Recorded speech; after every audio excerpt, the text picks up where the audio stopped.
Begin by removing the screws from the back of the extractor. You'll need a TX15 screwdriver.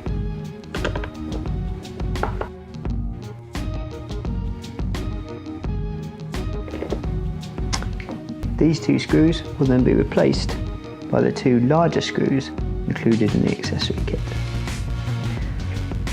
Take the rear section, place it like that, and insert the larger screws.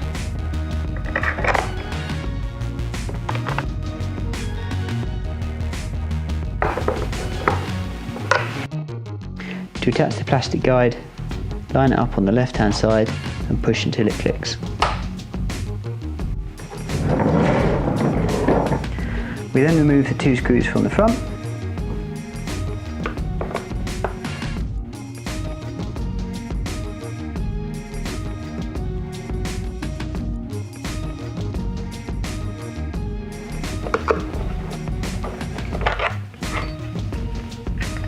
The front piece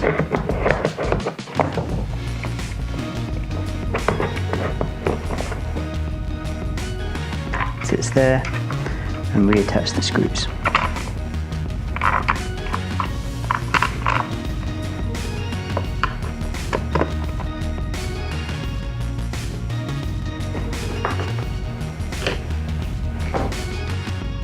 To attach the case, bump it against the guide and lock the clips.